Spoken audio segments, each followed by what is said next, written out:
Suaranya masuk ya? Ternyata saya harus exit dulu. Untung saya juga udah exit. Open 3 kali masuk. Mohon maaf ya. Udah saatnya saya exit. Habis exit, puji Tuhan udah aman. Apa kabar Om Ben? Wah, baik. Om Ben di Bali atau di Semarang sekarang? Saya di Bali nih, di Nusa Dua saya sekarang. Wah, Nusa Dua, pantainya tenang tuh. Udah ke Canggu? Iya, betul. Kemarin saya habis dari Canggu kemarin. 2 malam di Canggu kemarin. Canggu enakan vibe-nya? Aduh, kalau saya sih nggak terlalu suka karena terlalu ramai buat saya ya. Saya lebih suka kayak di Nusa Dua yang lebih tenang seperti itu. Iya, beda nih tipe ya. Saya tipenya yang suka rame-rame yang di Canggu, Om Ben tipe yang tenang-tenang suka di Nusa Dua. Tapi topik malam hari ini bukanlah soal Bali ya teman-teman ya. Topik malam hari ini kita akan bahas kaitannya mengenai Santa Claus Rally. Tetapi sebelumnya kita buka dulu nih kaitannya mengenai kode broker yang mulai ditutup di perdagangan Senin minggu ini. Bagaimana seorang scalper trader, seorang Om Ben, seorang komunitas para pencari cuan menyikapi kondisi kode broker yang ditutup? Gimana nih Om Ben? Mungkin bisa sharing pengalaman nih. Sejak Senin adakah yang berasa beda di hati atau ketika mengamati market? Iya, jadi memang sedikit adjustment. Saya pribadi di hari Senin juga melihat marketnya itu mungkin lebih wait and see ya, lebih berhati-hati karena dengan nggak adanya kode broker ini kita nggak pernah ngerti kalau kita mau scalping ini siapa yang mengguyur dan siapa yang diguyur seperti itu dan siapa yang membeli. Jadi benar-benar seru sih sebenarnya, cukup seru. Nah makanya karena dengan kode broker yang tutup ini saya lebih berhati-hati dalam arti jika ingin melakukan pembelian buy on breakout ya untuk scalping sekalipun ya kita benar-benar harus menggunakan money management yang benar-benar tepat karena sekali lagi kita nggak pernah ngerti apa yang terjadi ya.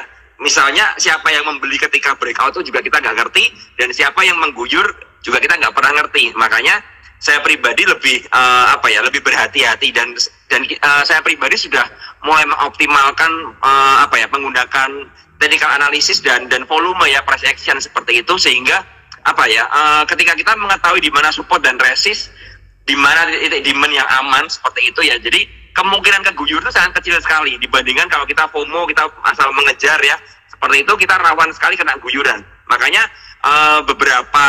seminggu ini saya scalping pun beberapa memang saya lebih sabar nungguin di area support seperti itu sehingga ketika masuk ya kita mulai masuk dan kemudian ditarik ke atas kita sudah punya barang di bawah ya.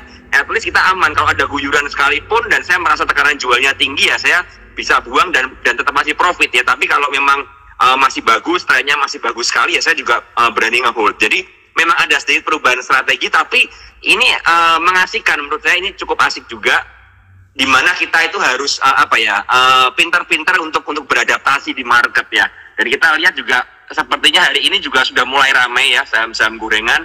Saya lihat hari ini luar biasa sekali, banyak yang naik ya. Dan ya puji Tuhannya marketnya mulai membaik ya daripada yang kemarin seperti itu. Wow, luar biasa ya. Jadi ceritanya ini mudah-mudahan para scalper udah mulai terbiasa. Aku juga kadang-kadang walaupun aku bukan scalper, aku suka ngamati nih. Suka cari-cari, tanya-tanya, itu yang guyur broker sana tuh siapa sih? Tanya, cari-cari info. Sekarang udah nggak bisa intraday. Waktu nge-breakoutin, kita nggak tahu siapa yang nge-breakoutin. Waktu tiba-tiba habis breakout, diguyur, kita intraday nggak tahu yang guyur siapa. Nah itu yang jadi serunya juga nih, walaupun ini bikin bete, bikin penasaran, tapi jadi serunya. Aku kemarin juga sempat nih, friend breakout. Wow, breakout, ikut. Ternyata diguyur sama Sono. Jadi ternyata yang diguyur memang pegang banyak barang itu. Jadi ya udahlah. Jadi benar kata Om Ben, kita harus hati-hati ketika melakukan pembelian. Jangan sembarangan buy on breakout langsung kita hajar. Kita harus perhatikan technical analysis, perhatikan support resistance, perhatikan trend pattern supaya meminimalisasi risiko yang kita miliki. Karena meminimalisasi risiko dan money management is the most important thing buat para trader. Nah, kemudian kalau dari Om Ben sendiri, tadi Om Ben kalau buy on breakout hati-hati nih, karena kita nggak tahu siapa yang nge-breakout, siapa yang nge-breakout. Terus strategi kalau kita scalping trading sekarang gimana nih Om Ben? Saya lebih suka untuk melihat di mana area konsolidasi dari sebuah saham ya. Misalnya ada saham yang bergerak naik ya, ada saham yang bergerak naik dan kemudian terkonsolidasi di angka tertentu, misalnya di range 300 sampai 290 dan selama mungkin beberapa saat, mungkin 5 menit atau 10 menit ada konsolidasi di area sana, itu yang membuat saya lebih berani entry. Daripada saya mengejar saham yang sedang rally itu saya benar-benar sekarang tidak berani sama sekali. Apalagi saya melakukan arah hunter itu sangat sudah big no buat saya ya untuk sekarang ya, karena kita nggak pernah ngerti nih siapa yang buang barang. Nah makanya ketika kita masuk di area konsolidasi atau sudah terjadi konsolidasi di area tertentu ya, dan kita bisa melihat kalau ini area konsolidasinya misal tadi 290 sampai 300 ya, kita mulai entry di sana. Nah resiko kita kecil karena ketika 290 itu jebol ke bawah ya kita tinggal buang ya. Tapi kalau memang nggak jebol ya, masih dalam area konsol, sedangkan kita punya average terdekat mungkin dengan 290 ya, itu yang membuat saya lebih merasa aman ya. Wah ini aman karena apa? Saya punya barang di dekat-dekat support ya. Nanti ketika jebol kita punya resiko itu sangat kecil sekali ya, kita harus cut loss ya cut loss. Tapi itu sangat sangat low risk sekali daripada kita mengejar saham yang sedang rally ya. Jadi kalau teman-teman hati-hati sekali kalau saham lagi kenceng-kencengnya, itu saya malah takut beli ya. Saya mulai beli ketika dia sudah mulai ada koreksi seperti itu dan kemudian terkonsolidasi ya, mulai ada di area support ya, itu itu mulai area buy saya seperti itu. Oke, jadi perhatikan support resisten, perhatikan area konsolidasi. Ketika udah mulai membentuk base, kira-kira area supportnya udah mulai kelihatan nih, kita bisa mulai cicil entry. Karena ketika misalnya gagal naik atau malah breakdown turun, area stop lossnya tidak terlalu dalam, daripada ketika dia breakout ternyata gagal balik lagi ke support, jarak antara resisten ke supportnya cukup jauh gitu. Nah itu yang menjadi risiko, sehingga Om Ben sekarang lebih bersabar nih berarti kayaknya ketika melakukan scalping di market begini, begitu Om Ben? Ya, saya lebih sabar, dan beberapa saham yang juga saya mainkan yang saya scalping ya, saya kalau memang merasa itu sudah area support kuatnya ya, dan benar-benar sahamnya lagi uptrend area support kuat, saya lebih berani nge-hold ya. Saya buy and hold mungkin 1 atau 2 hari dulu, nungguin sabar karena saya mengerti trennya masih bagus dan kemudian saya punya barang di area support ya. Jadi saya lebih berani hold ya untuk beberapa saat ya. Ketika nanti mulai bergerak naik, saya mulai melihat apakah saya harus melepas atau saya bisa hold dulu sampai kena rest atau kena target-target tertentu. Seperti itu kalau saya sekarang. Oke, jadi buy on weakness, kemudian nggak harus scalping, harus sabar. Kadang kita nyimpen 1-2 hari nggak apa-apa, kemudian kita lihat situasi, asalkan trennya masih bagus, jarak garis besar, masih ada opportunity ke atas, nggak breakdown, kita masih bisa hold. Nanti ketika dia breakout, kita lihat nih buangannya kenceng atau enggak, atau masih cukup kuat ke atas. Kalau masih cukup kuat masih kita hold, kalau enggak ya udah kita melakukan trimming atau kurangin posisi begitu. Wow. Jadi istilahnya kita sebagai seorang trader itu harus bisa adaptasi ya Om ya. Jangan cuma stick sama metode kita dulu, dan ketika ada perubahan dari regulasi kita jadi istilahnya cuma menjadi penonton saja, tapi tetap bisa menjadi seorang pemain, begitu ya Om Ben ya? Betul sekali itu. Oke. Nah, lalu kalau kaitannya mengenai Santa Cruz Rally ini, nah kira-kira Om Ben sekarang ini untuk Santa Cruz Rally itu ngejar-ngejar saham blue chip atau ngejar saham second liner nih? Karena kita melihat blue chips udah di atas beberapa kali, 6.700 gagal tembus dan masih konsol-konsol aja. Ataukah Santa Cruz Rally ini Om Ben ini mengejar saham-saham yang second third liner? Karena kita melihat bank-bank digital seperti BGTG lari, BPIB senang arah, TNCA terbang dan lain sebagainya. Kira-kira gimana nih Om Ben? Kira-kira blue chipsnya di situ-situ aja tapi second third linernya lari. Apakah sekarang window dressingnya hanya second third liner nih Om Ben? Silakan. Kalau saya lihat memang memang mungkin karena harganya udah price in semua ya, dan kita ngerti posisinya udah di area resist ya, di area resist semua. Iya, itu juga di area resist, dan seperti yang kita lihat gagal break ke atas, candlenya pun membentuk candle kayak reversal turun lagi seperti itu. Nah ini saya melihat dengan posisi seperti ini ya, maka kebanyakan saya memang memegang saham-saham second dan third liner ya. Jadi kita lihat, dan saya sering bilang ya, untuk saham-saham yang kita kejar ya, untuk seperti kita simpan itu, saya selalu mencari saham yang uptrend ya, saham yang uptrend, saham yang momentumnya kuat ya. Contoh aja yang kemarin kita lihat BVIC, BBYB, BGTG ya, itu yang memang menghasilkan return yang cukup bagus buat portofolio kita kalau kita masuk ya. Tentu saja kayak TNCA juga ya. Nah untuk saham-saham blue chip ini saya lebih melihat, kalau saya mau masuk ya untuk tarikan terakhir di window dressing ya, saya tunggu koreksi dulu Ya ini kan marketnya memang lagi terkoreksi nih. Nah, kita lihat marketnya sampai seberapa dalamnya seperti itu ya. Ketika dia sudah membentuk base lagi, nah ini baru saya berani untuk mulai kolek saham-saham blue chip untuk tarikan terakhir. Jadi saya lebih bersabar dulu menanti apakah saya mau masuk ke blue chip lagi. Itu belum ada plan. Saya lebih melihat IHSG-nya dulu karena jelas sekali bahwa blue chip ini terkoneksi dengan IHSG. Kalau IHSG-nya turun pasti blue chip-nya yang kena duluan kan, seperti itu. Nah, saya melihat seperti yang pernah kita bahas ya sebelumnya, bahwa Windows dressing ini mungkin tidak akan semenarik tahun lalu ya, tidak akan se-wow tahun lalu, dan bahkan beberapa teman sudah mulai frustasi yang megang blue chip ini Windows dressing ada apa enggak, ada bilang seperti itu ya. Jadi saya melihat dengan adanya pola seperti ini ya, dan IHSG-nya pun sudah mulai dekat all time high ya, maka mungkin kalau teman-teman membeli saham-saham blue chip ya, kita nggak bisa mengharapkan return yang gede, yang wow banget ya. Seperti contoh misal kita membeli BBRI ya, kita nggak bisa mengharapkan BBRI naik di atas 10 atau 20% ya.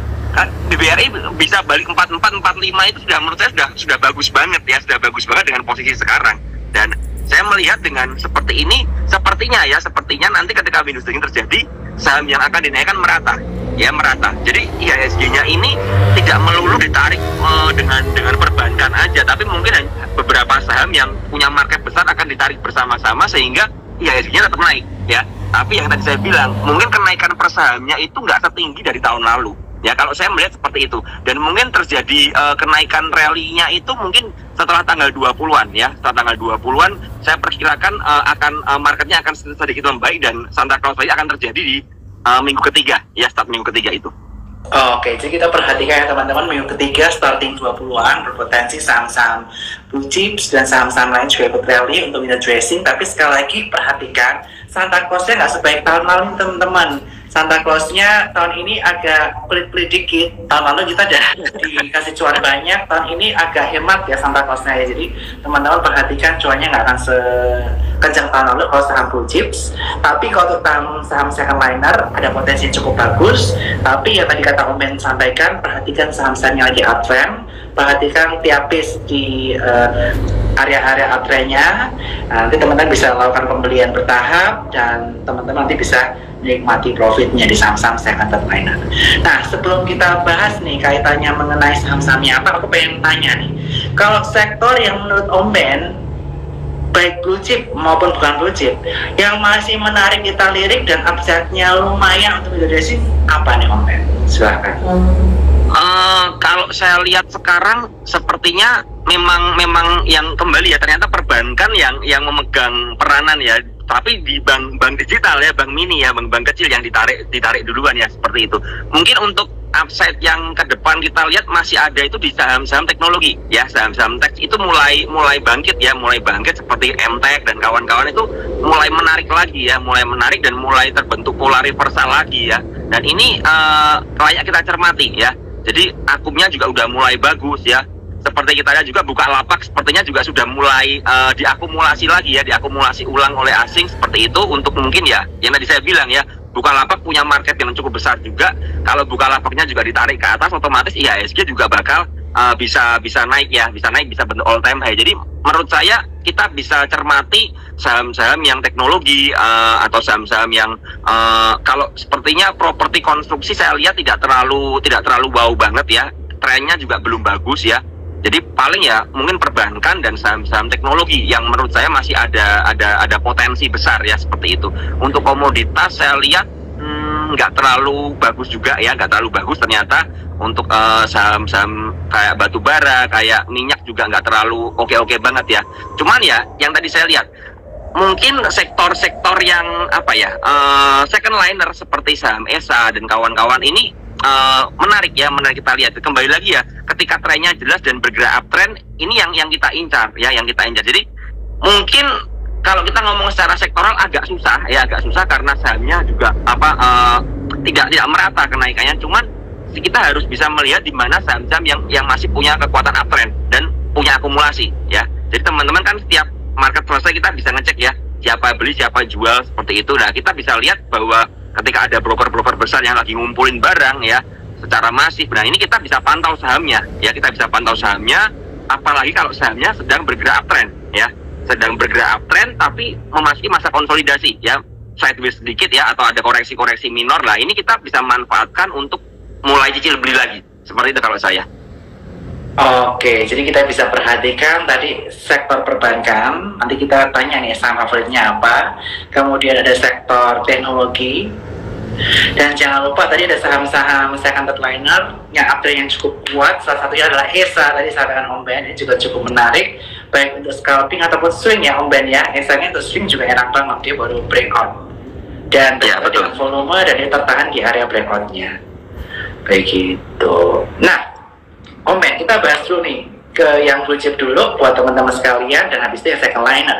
Tapi sekali lagi saya ingin mengingatkan buat teman-teman sekalian yang belum membuka rekening Suko Sekuritas, jangan lupa untuk buka rekening Suko Sekuritas di e-form.sukosekuritas.com ya, di link sini. Dan juga Om Ben juga sebentar lagi akan launching nih kerjasamanya dengan Suko Sekuritas ya Om Ben ya. Nanti kita akan resmikan tahun depan, nanti kita bikin webinar bareng bulan Januari. Akhir tahun ini approximately minggu ini fitur fast trading di laptop udah bisa Om Ben, jadi minggu depan bisa dicoba. Nanti Om Ben dan tim bisa coba dulu, kalau udah comfortable nanti kita bisa launching bareng, jadi teman-teman PPC juga bisa menikmati spot duration, bisa menjadi cuan troopers, dan juga nanti bisa ikut bagian dalam acara-acara kita yang mana kita akan launching juga aplikasi baru kita nanti di bulan Maret untuk mobile. Dan sekarang kita akan lanjutkan langsung ke pertanyaan buat Om Ben dari saya, dan buat teman-teman yang mau nanya juga, jangan lupa di kolom Q&A saya akan tanya dari yang like-nya paling banyak, baru kemudian kita ke like yang lebih dikit. Oke Om Ben, kalau saham perbankan dari si blue chip yang menarik apa nih Om? Silahkan.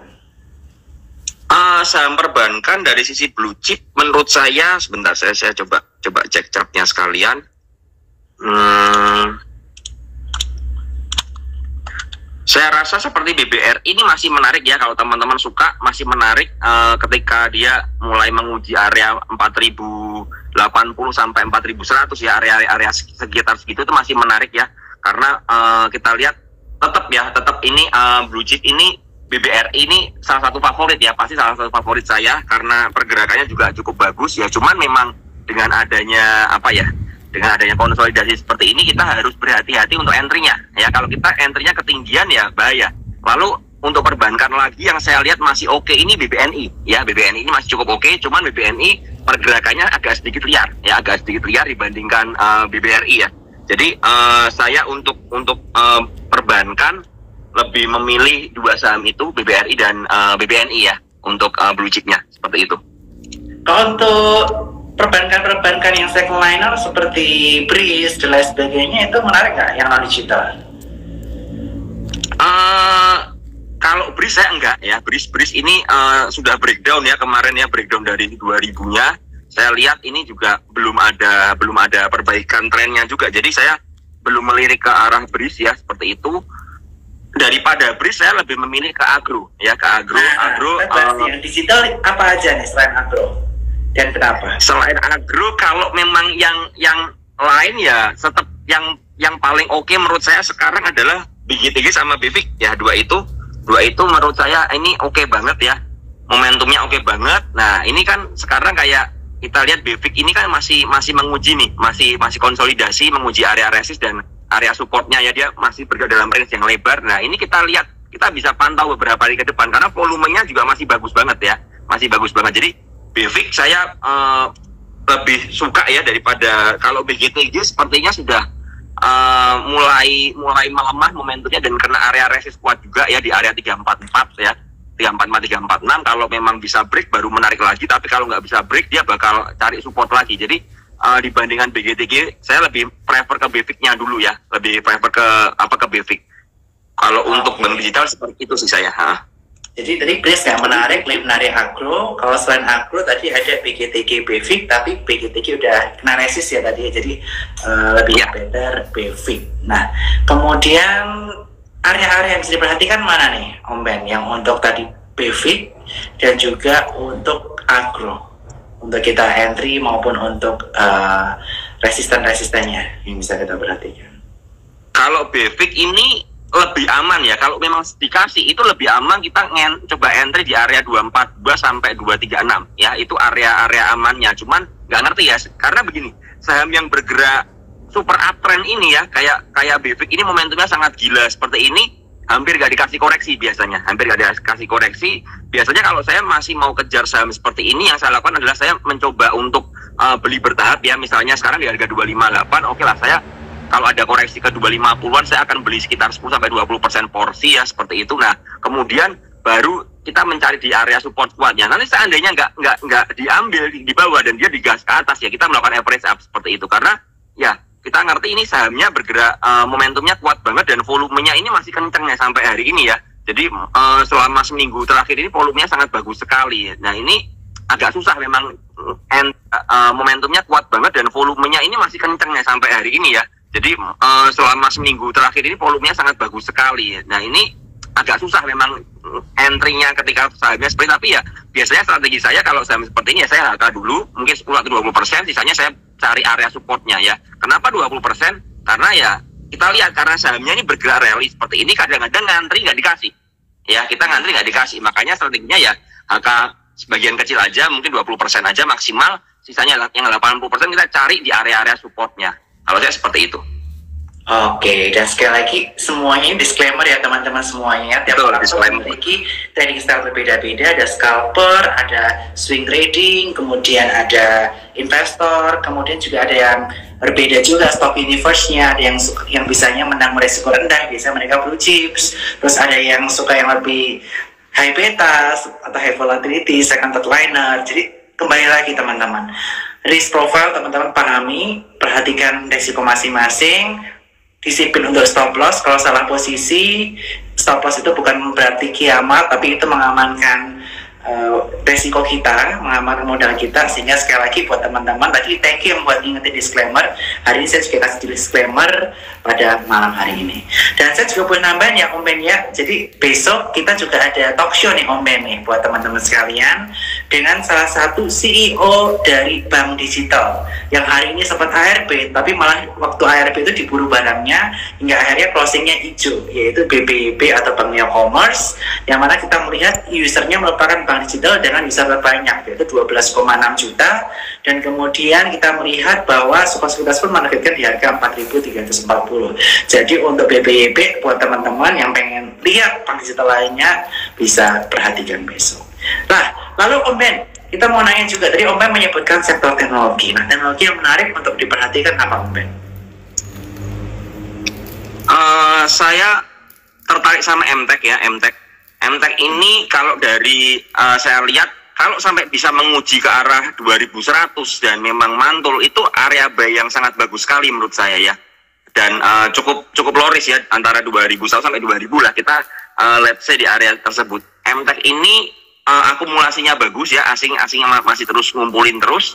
Cuman memang ya seperti biasa ketika harganya dibawa ke atas tentu ada yang buang barang di atas. Nah makanya kita yang tadi saya bilang, dengan saham-saham yang posisinya bagus seperti ini ya, ini kita menurut saya lebih prefer untuk tunggu aja. Dan MTech sepertinya kok terlihat membentuk seperti inverted head and shoulder ya, seperti itu. Nah kita lihat, dan saya cukup lihat ketika di 2100 2000 itu dia menguji ke arah sana, kita bisa manfaatkan untuk buy on weakness seperti itu. Oke, MTech bisa diperhatikan. Kemudian kalau untuk saham-saham alpha stock, tadi ada sebut ESA. Kira-kira ESA posisinya yang menarik untuk kita perhatikan mana, dan kemudian alpha stock lainnya selain ESA yang bisa kita perhatikan untuk swing ataupun yang untuk scalping apa nih Om Ben? Sebelum saya buka pertanyaan buat teman-teman sekalian. Kalau ESA ini posisinya sekarang ada di resist ya, sudah ya di sekitar 416 420 itu area resist lagi.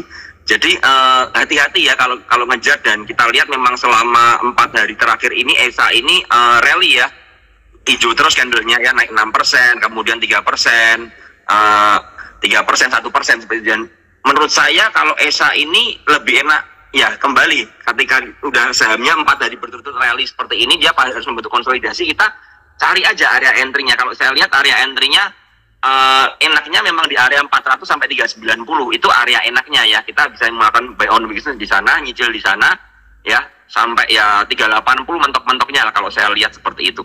Dan ESA ini tipenya untuk swing ya, jadi bukan agak susah scalping ESA ini karena pergerakannya juga nggak terlalu volatil ya. Yang justru bisa untuk scalping tuh mungkin malah Temas ya, Temas. Cuman nggak ngerti Temas ini apa ya.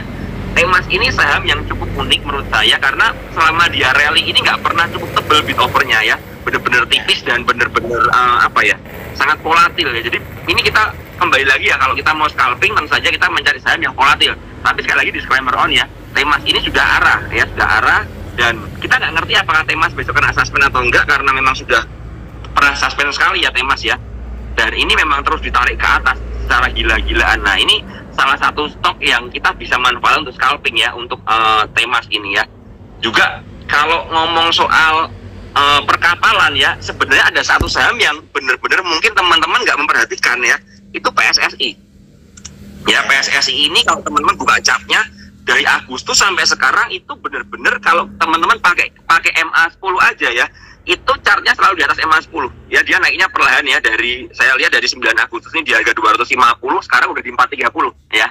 Mungkin teman-teman nggak terlalu notice karena kenaikannya mungkin cuma sehari 3% ya, kemudian turun naik 7%. Nah ini saham-saham uptrend yang seperti ini yang mungkin terlupakan ya, terlupakan untuk teman-teman nge-swing ya, karena saya lihat juga sepertinya bandarnya juga nggak ngasih kita masuk dengan cara mungkin bid overnya sangat tipis sekali dan mungkin kurang menarik ya likuiditasnya. Cuman ya kembali lagi, ini saham yang sangat uptrend sekali ya untuk PSSI ini, dan PSSI juga sudah all time high sepertinya ini ya. Udah all time high.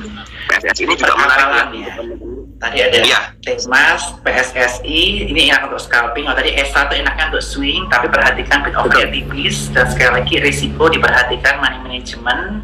Dan kemudian tadi juga Om Ben menyebutkan bahwa tadi PSSI dia selalu mantau MA10-nya, ini bisa diperhatikan juga buat GDS teman-teman. Tetapi ya Om Ben ya, kalau teman-teman pengen scalping jago, scalping canggih, nanti jangan lupa join PPC juga, komunitas PPC, atau follow jalan-jalan murah. Di situ ada macam-macam ya grupnya Om ya, ada grup swing, ada grup scalping dan lain sebagainya. Jadi bisa disesuaikan dengan risk profile teman-teman dan style teman-teman, karena tiap orang preferensi beda-beda. Tapi sekali lagi, di situ bukan perintah jual beli, keputusan beli jual di tangan teman-teman masing-masing, dan tentu saja perhatikan money management dan risiko. Mungkin Om Ben jelasin lagi nih, grup PPC seperti apa nih Om Ben?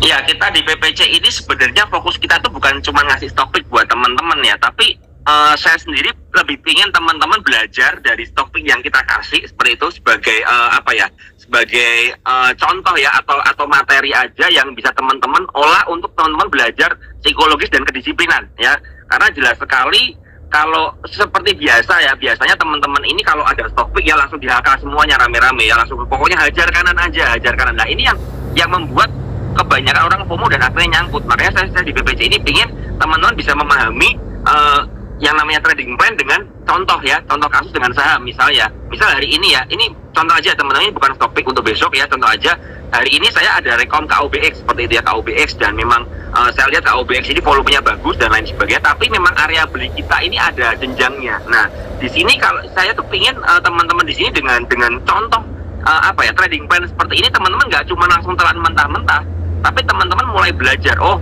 dengan cara seperti ini kita maksudnya bertahap, dan ini melatih psikologis kita untuk kita ngerem yang namanya FOMO. Karena saya lihat generasi trader yang baru ini ya, pinginnya tuh FOMO ya, apalagi dengan maraknya scalper handal yang profitnya luar biasa ya, yang ditampilkan sekarang. Nah ini pinginnya cepet kaya, cepet dapat cuan instan, tapi mereka melupakan bahwa semuanya ada pembentukan proses psikologisnya. Lah saya di PPC ini, kita di PPC ini pingin teman-teman jadi trader yang mandiri. Jadi udah nggak FOMO lagi. Artinya apa? Kalau memang masuk ke dalam sebuah saham, teman-teman punya plannya paling nggak. Kalau ikut orang pun, teman-teman harus mengerti ada nggak plannya, di mana pembatasan resikonya. Nah ini yang membuat apa ya, trader-trader jadi mandiri dan akhirnya punya psikologis yang kuat, dan akhirnya nggak FOMO. Dan gak akan yang namanya, waduh saya kena pom-pom nih dari news, dari apapun juga, gak akan seperti itu. Karena teman-teman sudah mengerti, ketika teman-teman masuk, teman-teman memahami resiko dan teman-teman tahu masuk karena apa. Nah ini yang saya pingin untuk teman-teman yang bergabung ke PPC ini mendapatkan mindset yang seperti ini. Dan akhirnya jadi seandainya nanti sudah teman-teman merasa cukup bisa mandiri keluar dari PPC, selesai ya membershipnya, kita nggak ada masalah, kita malah senang karena teman-teman udah lulus ya, udah lulus dan akhirnya menjadi trader yang mandiri dan bisa trading atau scalping dengan bekal yang sudah kita kasih selama di teman-teman.